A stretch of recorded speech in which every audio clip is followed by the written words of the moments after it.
Hello, everybody. Andy Jacob here with the .com Magazine Entrepreneur Spotlight Series. Welcome back to the show. We have a great show today. You know, Microsoft is in the news. It's everywhere. I mean, they're really doing a great job. And of course, there are certain people leading the charge with something we call Microsoft Solutions. We're going to be talking to one of those leaders today on the show. His name is, of course, his nickname is Sly, but his real name is Sylvain Lafond.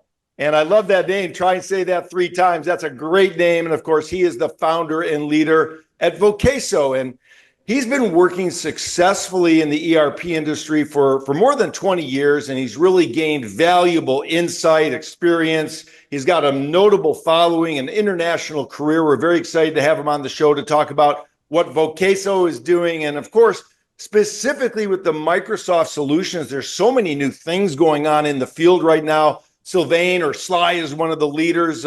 He's going to bring us inside of what's happening. So Sylvain, or Sly, welcome to the .com Magazine Entrepreneur Spotlight Series today.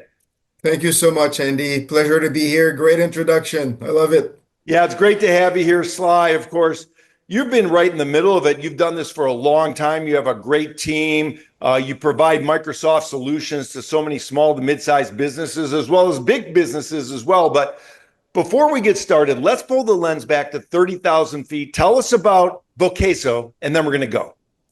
Yeah, Vokeso is not a new company. We've been around for nearly 25 years, but in 2013, we became an official Microsoft partner. So we resell business solutions, as you mentioned, primarily Business Central, which is an ERP solution, enterprise resource planning, for those who are not familiar. So we take charge of all business functions within an organization. And so it's aimed at SMBs. And that's what we do. We offer all of the solutions on the Microsoft stack in the cloud, but we help companies improve their business processes and operations. Yeah, of course, Sly, your main objective is really to support businesses throughout their entire digital transformation, what I call their evolution, because all companies, all entrepreneurs are going through an evolution, and you help organize companies for success. So let's talk about it a little bit. When somebody reaches out to you, Sly, they say, hey, we've heard about you. We've heard what you could do. We've seen you on the speaking circuit. We've seen you at a seminar or saw your company at a conference. What's that first conversation sound like with this potential client that gives you a call? Yeah, usually they call me because they're in pain. They're struggling with their companies, their business. They've most likely outgrown the existing solution, or perhaps they don't even have an ERP. They only have an accounting package and Excel spreadsheets left and right, and a ton of other small solutions that don't exchange data and don't talk well to one another. So they're looking for an integrated solution. They're looking to improve their operations, business processes. So they need help. They don't really know what they're getting into very, very often. It's the first experience. So when that happens, I tell them about my book that you see behind me on this side right there. And we accompany them from that point on in deciding if Business Central is going to be a good fit for their business. Yeah, I love it. You mentioned the book. We're going to put another screenshot of the book up on the interview, but why was it that you wrote the book? What was going through your head? Did you sort of want to say to yourself, hey, I want to demystify maybe Dynamic 365 or something prior? And what was the thought process behind writing the book? To be frank, it's to, establish myself as an expert and to give Vokeso good exposure. But that being said, in my daily work, when I talk to other entrepreneurs and business owners, it's like I said, often the first time they select and implement an ERP solution, they might get the help of a consultant, but sometimes not. They're afraid. We hear a lot of horror stories and implementations gone wrong. They don't know what the steps are, the language, the acronyms we use, and all of that. So my goal was to help educate them, which is what I do in pre-sales with people, but it's nothing like reading a book to get the full spectrum of the concepts and the steps required to implement and use a good ERP going forward. Yeah, I love it. I want to talk about the pre-sale because you become known as offering this great sort of consulting, even before you bring a client on in the first or second, or, the first time that you're actually engaging with a client, whether it's a day or a week or a month.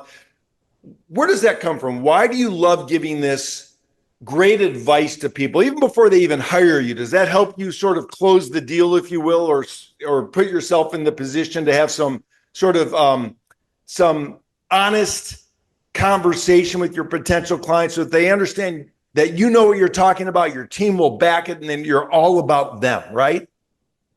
Yeah. Well, first, we're customer centric, obviously. If my customer successfully implements Business Central and they attain their goals, I get an ambassador, I get referrals. So that's very, very important for us. Our success is dependent upon our customers' success.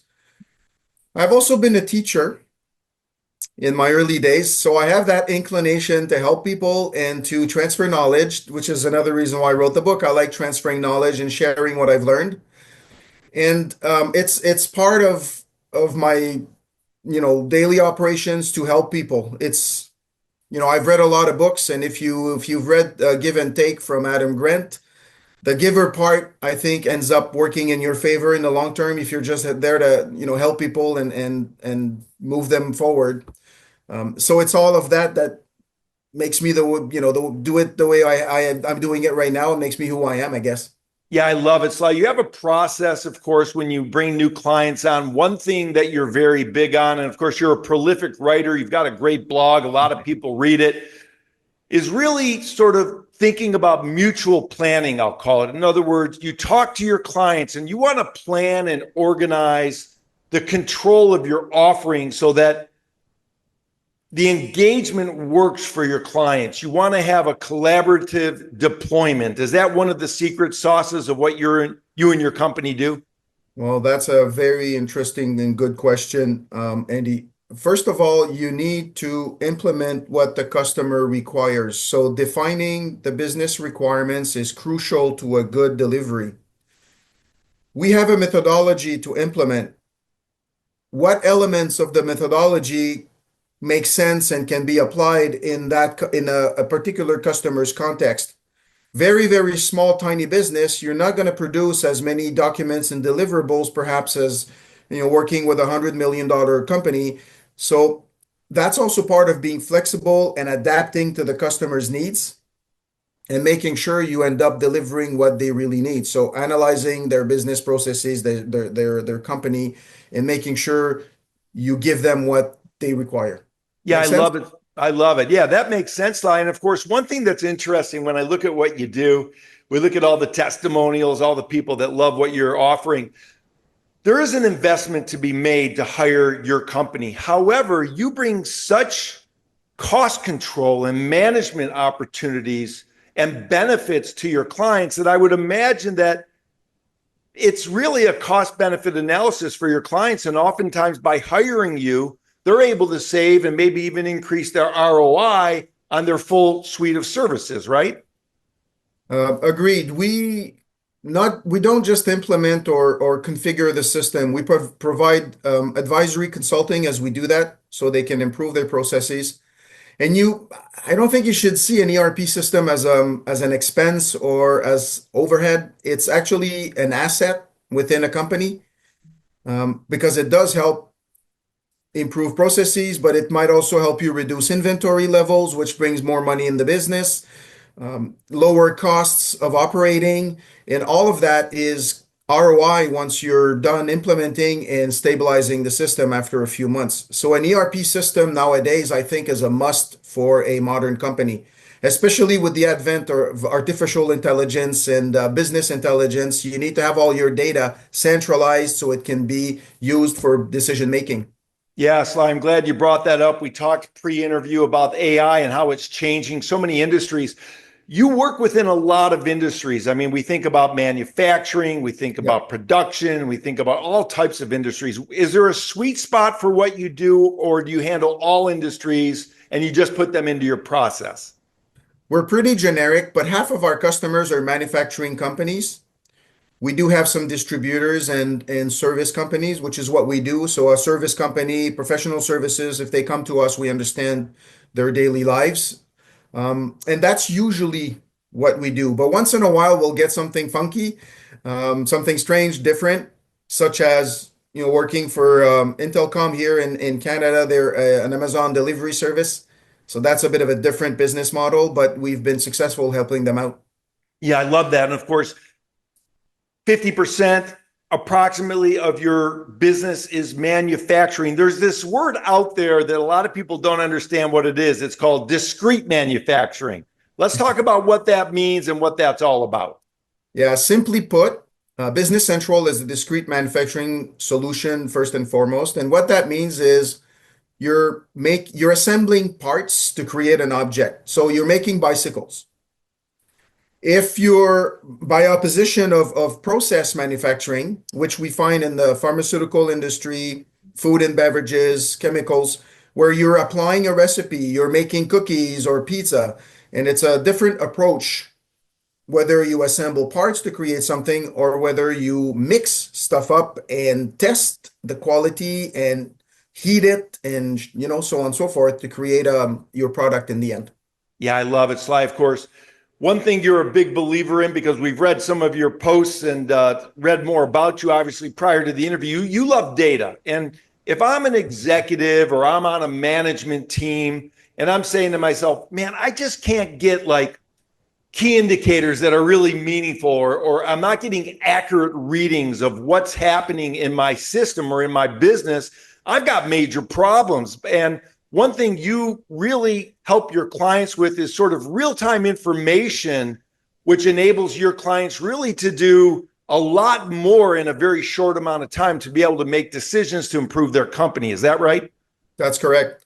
Using different tools that will retrieve data from your ERP, mainly, not only that, but it's a great source of information, of course.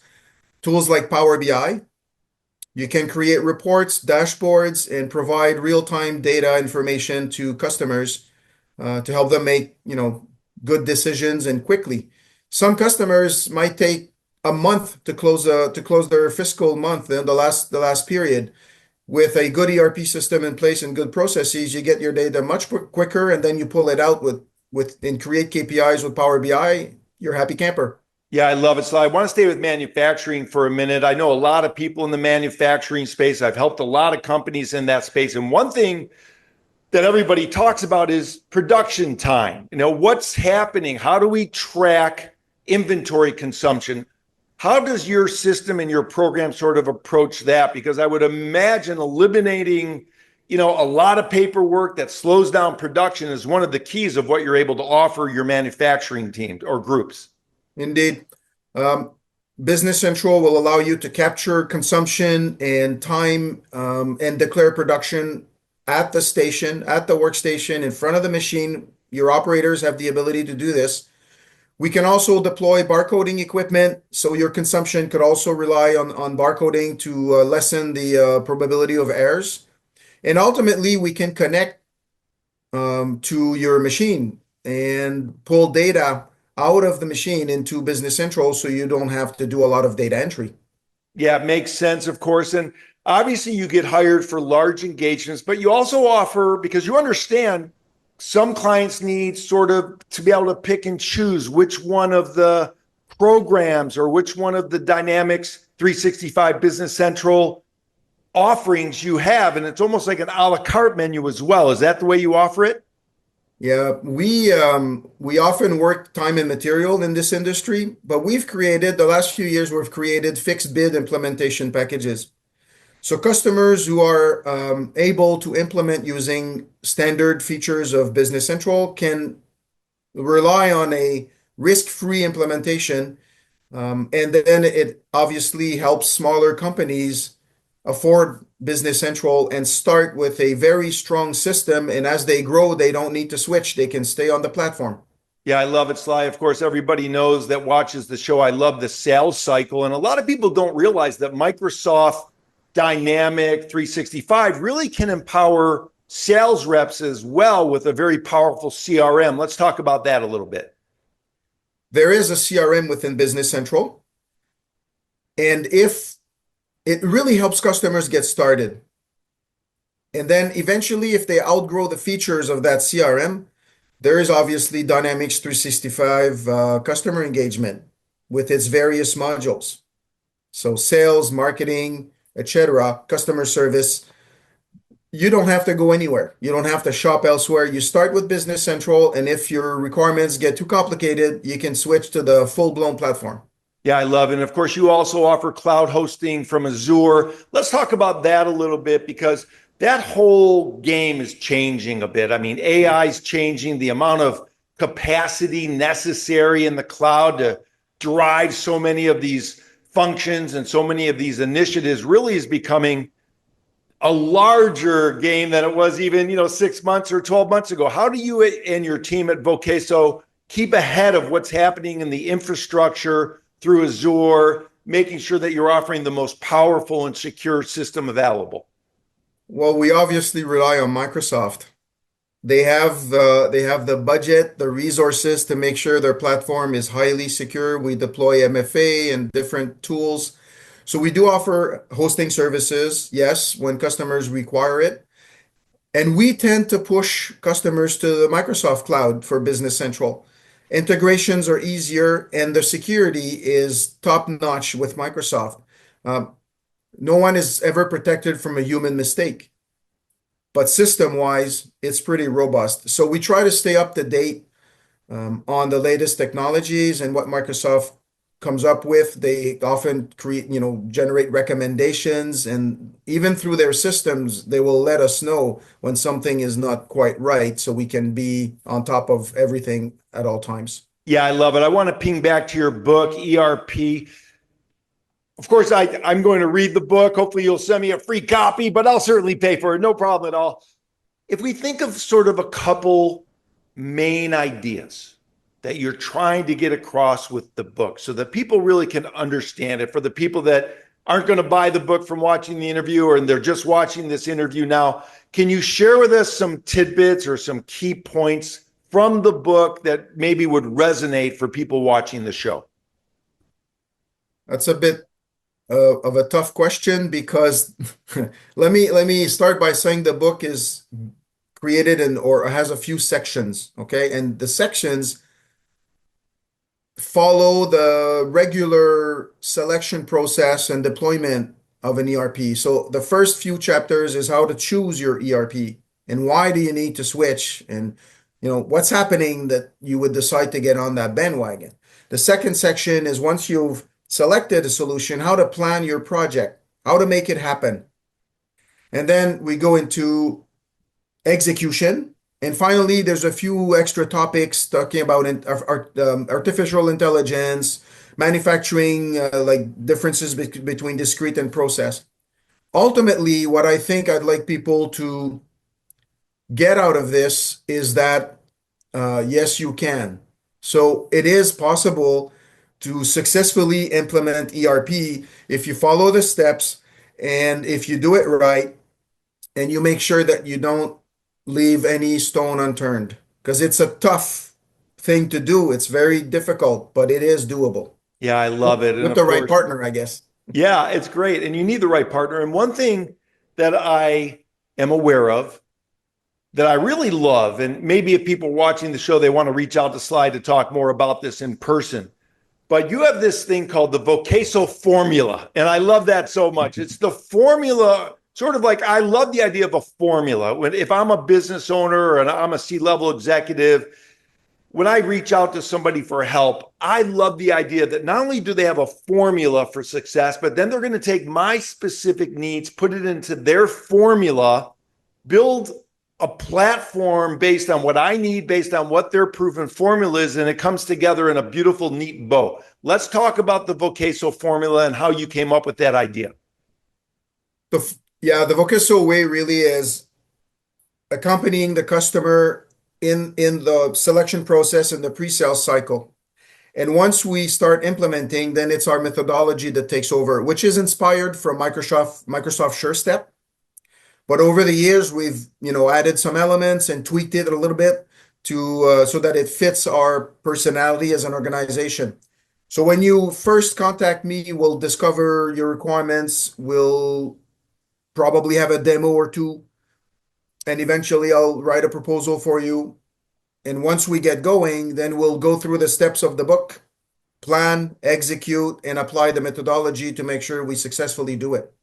I love it. I love it. I know we've only scheduled a certain amount of time. I already know I'm going to bring you back on the show because there's so much to talk about the evolution of AI and how it's changing what we talk about with regard to ERP. Before I let you go, though, I want to talk about entrepreneurship. Obviously, you have a great team. You've surrounded yourself with talented people. You've been in business for many, many years. And we have younger entrepreneurs, Sly, that watch the show. And maybe they're hitting a tough time in business. Maybe they're freezing in the frame a little bit. Could you give some advice to the younger entrepreneurs about building their business and what it takes to keep on going as an entrepreneur? Yeah. Well, first, don't do it for money. Do it because you're passionate about what you do. Do it to help people. Do it to bring value. And so you might want to start by reading Simon Sinek's book, Start With Why. Then don't be afraid to ask for help, to surround yourself with qualified people that are actually better than you are in what they do. Because that way you're gonna build a strong team, and they don't have all to be employees, but go to the professionals, get the right advice, and don't do it by yourself. That's great, Sly. And of course, one thing that you've really made a mental note of, an area that you've made a mental note of for many, many years to stay on top of, to learn about, to continue your education about, is leadership. And I love that so much. So for the younger entrepreneurs, you just gave some great information. Let's talk about leadership, generally speaking, from your perspective and how important that is to not only be a great leader, continue to learn to be a great leader, and also build a great corporate culture. Thank you, Andy. I like that question. Well, if you want your business to grow, I think you need to indeed bring or create a very strong culture, and you need to grow as a person. Individually, you need to become a better person to help your company grow. What I've done myself is I devour and I consume books at a high rate.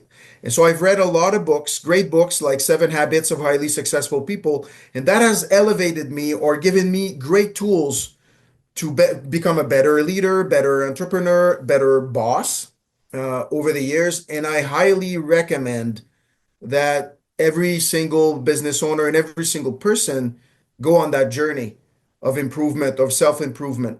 Big payoff at the end of the process. Yeah, that's great advice.